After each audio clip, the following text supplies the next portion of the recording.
Hey there, thanks for joining us for this special Q&A episode of the Made It in Music podcast. Recently, we posted an episode with Chris Greenwood, who is a very successful Christian and hip-hop artist on Spotify. Make sure you check that out when you get the chance. In this episode, members of our Song Chasers community got to ask specific questions, and now you get to hear the answers. Our Song Chasers community members get to watch these trainings live every single month. They get to interact with Seth and each of our guests, and then we always open the floor for them to ask any questions they want. If you would like to learn more about the Song Chasers community, head over to joinsongchasers.com. Now let's go ahead and get into this Q&A session with Chris. Yeah, let's open it up to some Q&A. You can either just hit that little hand raise button and ask a question, or you can just type it out in the chat. Want to go over to Alan Baker? He's got a question. Yes, sir. Thank you, Chris, Seth, Riley, all of y'all. Thank you for bringing this information. This is incredible insight, really.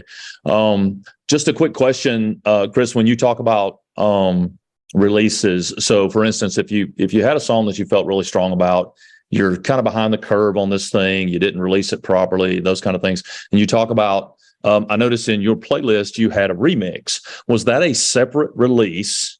So in other words, a lot of times you'll see a certain song / radio edit. Is that considered a separate release, and would it allow you to backtrack a little bit and have a new release so that you could do a new pitch on a playlist perspective? A remix, definitely, or adding a feature.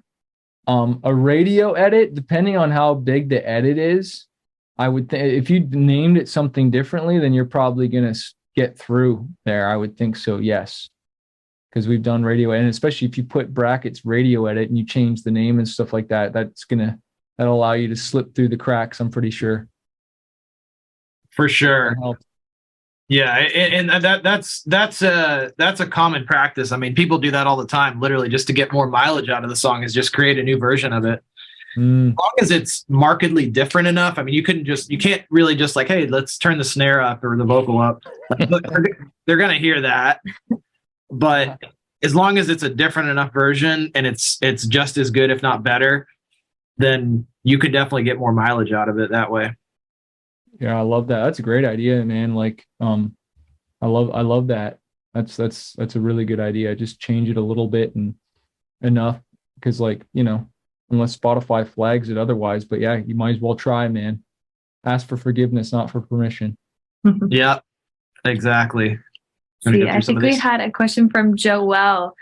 She's saying, aside from oversharing your life on TikTok, only slightly kidding, do you feel like mixing in covers with your originals for releasing is one of the best ways to draw people in your music?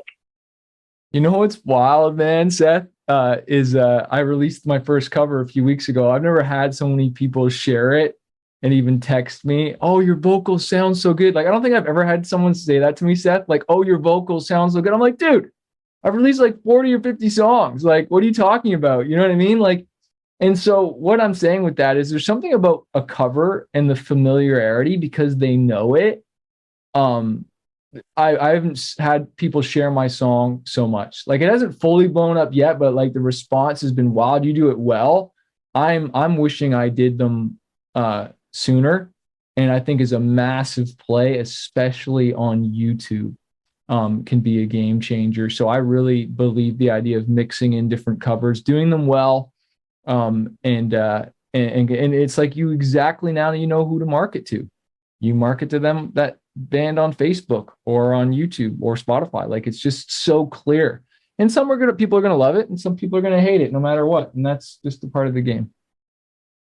Yeah, totally. Agree 100%. I am a huge fan of covers. People are not searching for our new songs. They're searching for the songs they already like. So if you can provide them with a great version of that, it shows up on things like YouTube, which is great for SEO.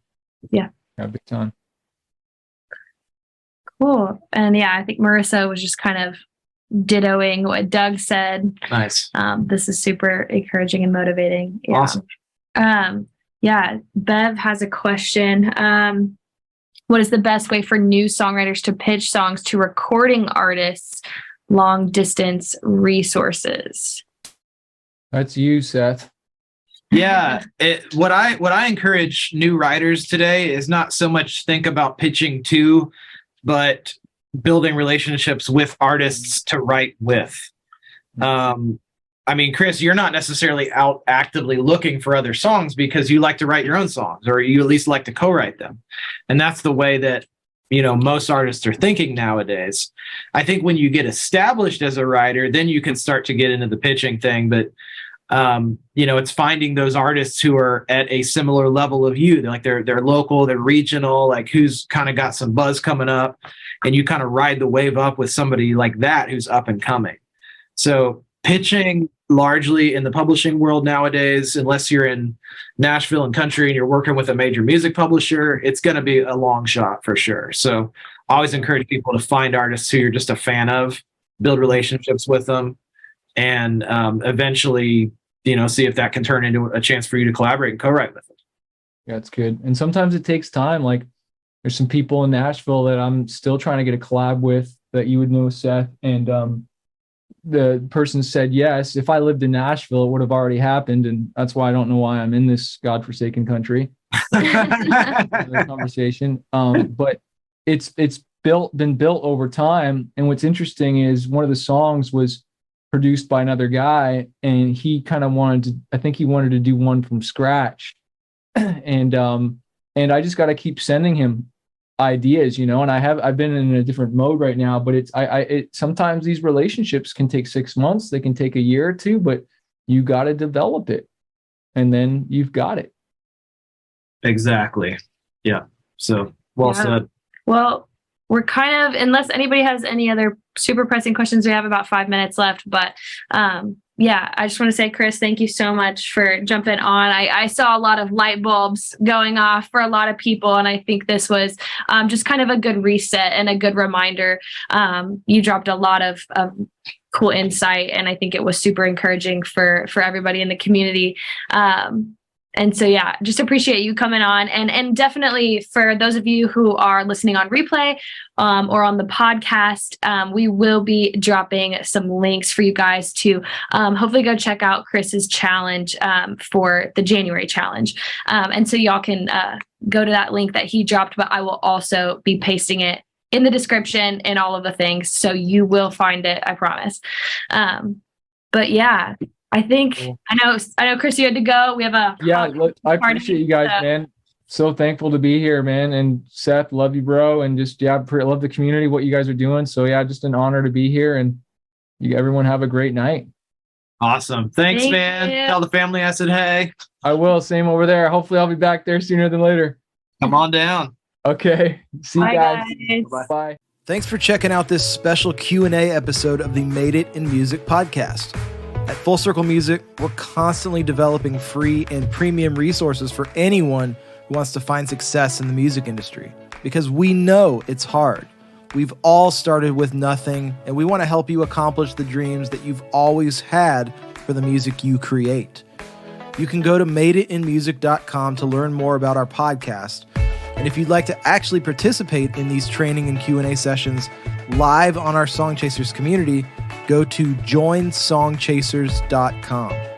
Joining these sessions is an exclusive opportunity just for members, and we would love to have you join hundreds of other songwriters inside the community if you're interested.